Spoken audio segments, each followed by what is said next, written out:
ulit sa ating channel, Filipina Dutch Vlog. At kung hindi pa kayo nakapag-subscribe, please don't forget to subscribe. Let's start cooking! Meron tayong chicken dito, thighs. Depende sa inyo kung gaano karami ang inyong gagamitin sa inyong pagluto ng chicken thighs. So, atin ang simulan, hiwa-hiwaan lang ang ating chicken.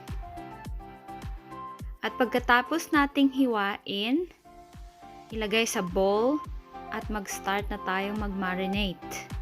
After nating hiwaan ang ating chicken, so ayan guys, kung bago pa kayo sa aking channel, don't forget to subscribe, hit the notification bell para ma-notify kayo sa aking bagong upload. Kailangan natin ng isang bottle ng Mamasitas BACOLOD style. Ayan, ilagay lang natin sa ating chicken. At pagkatapos, himas-himasin lang natin. At huwag natin kakalimutan na maghugas ng kamay bago natin to himas-himasin. At dahil wala nga tayong gloves, hugas-hugas lang ng kamay. Kailangan lang natin tong himasin ng mabuti para pumasok yung sauce dyan sa loob ng chicken. At i-marinate ito ng 3 hanggang 5 oras. Sabi nga nila, mas matagal, mas masarap. Char! After nating ma-marinate ang ating chicken, pwede na nating ilagay ito sa ating refrigerator. Basta po, nakadepende na lang po sa atin kung gaano karaming chicken ang ating lulutuin. Patuloy pa rin ang aking paghimas dito sa ating manok para sure natin na talagang pumasok yung sauce sa ating chicken.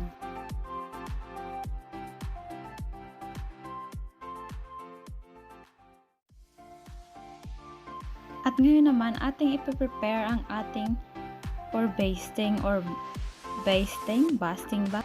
Char. At dahil wala tayo ng aswete, ang gagamitin natin ay ketchup, paprika powder, at oil, soya sauce. Pagsasama-samahin lang natin ito para sa ating basting or basting. So, ito yung magiging ating color food sa ating chicken. At dahil wala tayong available na aswete, ito na lang yung substitute ko para sa aking pangpakulay sa aking manok. After nating mahalo ang ating basting for chicken,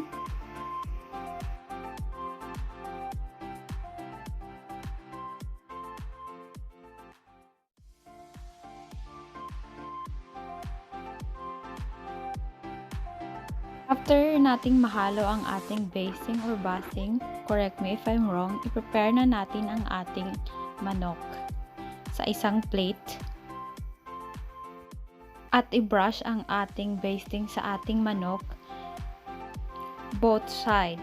At kung wala naman tayong available na brush, pwede naman tayong gumamit ng spoon or ang ating kamay. Magugas lang tayo ng mabuti. At kung na-spread na natin ang ating sauce sa ating chicken ng mabuti, pwede na nating i-prepare ang ating oven. At kung wala naman tayong oven, pwede din tayong gumamit ng charcoal para sa ating pag-grill ng ating manok. At dahil sa isang boteng Mamasitas, ayun na po yung magpapasarap sa ating manok.